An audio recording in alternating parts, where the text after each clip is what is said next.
facts. So here's one of my facts. So for those who don't know, and you've been under a rock somewhere, Frozen is basically about two sisters. One sister possesses powers that let her control ice and snow, while the other sister doesn't. Their parents die in a shipwreck, which you really don't really know the whole story of how that happened. Until Frozen 2, they give you all the answers, because people were saying they were related to Tarzan and Rapunzel and some other stuff. Like, there was a lot of fan theories that was out there going on. Hey, they made YouTube videos about this. I'm just saying. Still. But this movie has trolls. It has the reindeer. Like, if you're a fan of reindeer, like, this is the movie for you. Because Kristoff and the reindeer, that was a whole like thing. But basically, it's about the girls coming in of age, and Elsa being crowned officially the queen of Arendelle, and all the chaos that ensues, and them developing a relationship with each other. So Frozen 2 then goes into them finding out more about what really happened, their history, the past, their culture of their kingdom. They even learned about their grandfather. Like, that's how deep it got. And they learned more about their mother, which was a big, big thing. I'm not going to spoil that part. We are not spoiling that part. Their grandfather's a monster. I'm just going to say. You feel like he was the villain. Who does that, though? In society and history, which I know you're in high school, so you're learning about a lot of wars and things. You have warmongers. You have people who crave power. And that was a classic crave power. Let me trick these people to get what I want situation. Hold on. One more spoiler, please.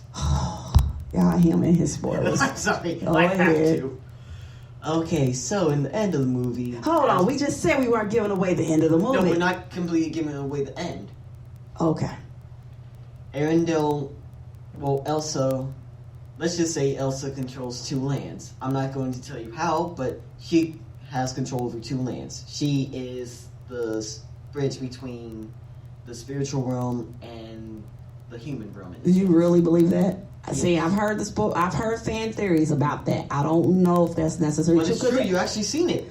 But they didn't. But that's like saying, I'm not gonna say that because that's giving away the movie. I need y'all to watch Frozen 2 because we need to have like a part 2 to this conversation because I can't talk about that yet because I feel like there's a whole fan theory out there and I'm not sure from what I saw versus what he saw versus what y'all think if it's true. And only really Disney can answer these questions. So we're not going to talk about that part. But what I am going to say is, what did you think about, because I haven't watched the short anime. So there was 2 short animes. There was one about Olaf, and then there was, and then the other one was the Frozen Fever one, right?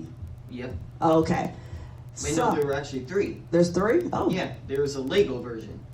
Oh, wow. I did not like the Lego version. And then for those, my TV folks, my folk that like TV series, Once Upon a Time, season 4, did their take on Frozen. So I want to talk about that because I feel like that TV series actually touched on the book and the Frozen versions. Because they actually bring in, and if you've never watched Once Upon a Time, spoiler alert, they bring in the aunt who actually is the Snow Queen. And the story basically is, Mr. Anime, I'm going to let you tell that part. The aunt. You like spoilers. Go ahead. Okay, the Snow Queen is Elsa's and Anna's auntie. She's related to the Queen of Arendelle. She's the, what's it? She's a big sister? She's the eldest sister. She was actually meant to be the crowned, princess in a sense. Okay. And so, in Once Upon a Time, basically you find out that she was the original one with ice abilities. And so that's who Elsa technically got her abilities from. Right, because it was passed down through family genes. Okay. But in the story, she ended up being Emma, who is the main hero of this whole show. She was her foster mom. and it was prediction that she would lead her to her happiness, her happily ever after, her happy ending, which was a reoccurring theme of Once Upon a Time. So, what I liked about it was they kind of stuck to the movies because Anna was lost some kind of way. Anna was tricked into putting Elsa in this urn. No, she wasn't tricked. No. And here's where actually the Snow Queen and Frozen are both put together. Because the mirror that we're talking about right now, apparently there's an actual spell in it, because in the Once Upon a Time version, well, the same thing pretty much happened throughout Frozen, except now you actually know what Anna was doing this entire time. She was in the Royal Library, she was studying, she was reading books. There's one particular book that actually is related to the Snow Queen and Frozen. It's talking about the Mirror of Scattered Vision. Okay, Shattered Vision. Yeah, right. That's right. Okay, so basically in Once Upon a Time, they give you a little bit more backstory into the family history of how Elsa ends up with her powers, and that it was basically passed down through family genes, but that the mother actually had sisters, and the one sister was basically banished for her powers because of an accident that happened, right? She killed her sister. You and your spoilers. He just loves giving y'all spoilers, and he just says it so matter-of-factly, y'all. I'm sorry, I can't help it. Okay, so she, in the TV series, she accidentally kills her sister, the youngest sister, I believe. Nope, second youngest. The second to youngest. And so they entrap her in this urn, right? Yep. Okay. And that is how Anna and Elsa's mother becomes the queen. And basically, during this show, she's trying to find her sisters or a family who will accept her for who she is and love her because she got out of this urn, y'all. So it goes back to the book, and it talks about the Mirror of Scattered Vision. The Mirror of Scattered Vision, which you heard him read about in the book, talking about the piece of glass that was in the boy's eye. So they do actually touch on that. We haven't seen the stage play, so we really can't touch on that, but there is a Broadway stage play. Of course, you know, Disney has the characters there. There's a whole little section about Frozen there. I think that the biggest thing and takeaway from it is that, as we tell you guys all the time, these books get turned into movies, TV shows, games, and things of that nature, and there's always something that's left out. So, we need to go back into our reading portion, but what we want to say is, guys, when you see these movies, when you see these TV shows, research with your kids. I'm talking to my adults that are listening right now to us. Research with your kids. I have actually really, truly enjoyed researching and having these conversations with Mr. Animated, because as an adult, it makes me look deeper into things and find out facts that I did not grow up knowing, because a lot of the origins are way older than any of us. So I would say definitely research. So your takeaway for Frozen is? Don't trust people they've just met. Wow. Well, that's true. Stranger danger, people. Stranger danger. Do they even still teach kids that? Not to my knowledge, no. Did your parents? Yes. Okay, well, stranger danger. I'm going to need y'all to start telling these babies, stranger danger, don't fall in love first sight, like... Oh, wait, hold on. There's one more thing I need to say. Reason for Once Upon a Time all of this happened is people in Frozen. The Duke of Weaselton and Hans from the Southern Isles. Do not trust those two ever in your life. So they actually, yeah, that's right, they were a part of it. So they did carry those characters over. Now, were those characters in the book? In this book, no, they are not mentioned. So they're actually spin-offs. Now, this particular book, they're, like you said, they're spin-offs of what, 5 movies from the Snow Queen or more? There are technically more movies, but from when I was trying to find them, there were only about 5 actual movies based off of this. The actual book. Okay.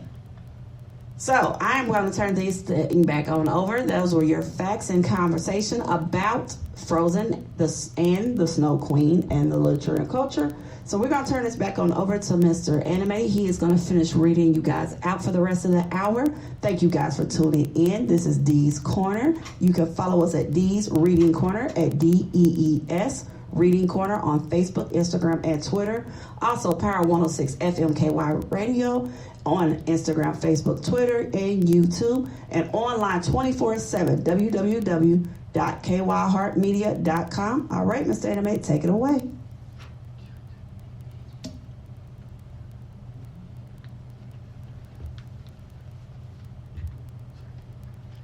Then the snow began to fall so heavily that the little boy could not even see the hand before him. But still they drove on. Then he suddenly loosened the cord so that the large sled might go on without him. But it was of no use. His little carriage held fast, and away they went like the wind. Then he called out loudly, but no one heard him. While the snow beat upon him, the sled flew onward.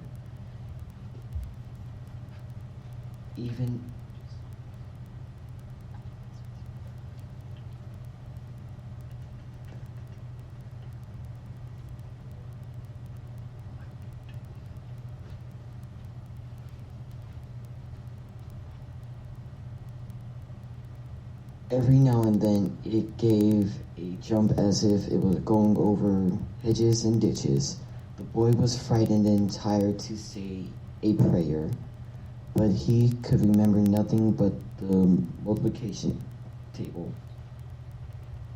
The snowflakes became larger and larger till they appeared like a great white chicken. All at once they sprang on one side. The great sled stopped, and the person who had driven it rose up. The fur and the cap, which were made entirely of snow, fell off, and he saw a lady tall and white. It was the Snow Queen.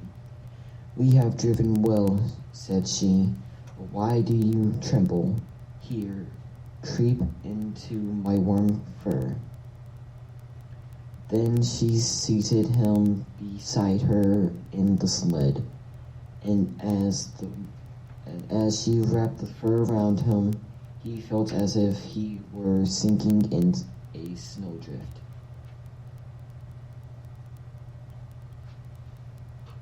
"Are you still cold?" she asked, as she kissed him on the forehead. The kiss was colder than ice. It went quite through his heart, which was already almost a lump of ice.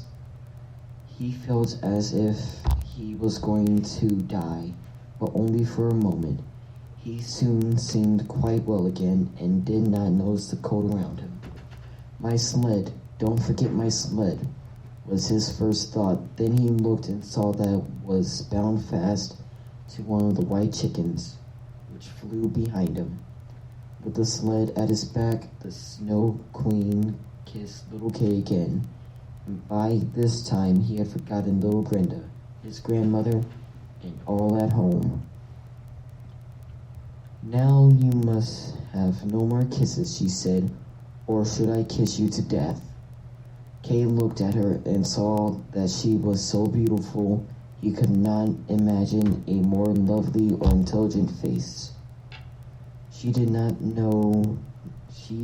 now seem to be made of ice, when he had seen her through his window, and she had nodded to him. In his eyes, she was perfect, and she did not feel at all afraid. He told her he could not arithmetic.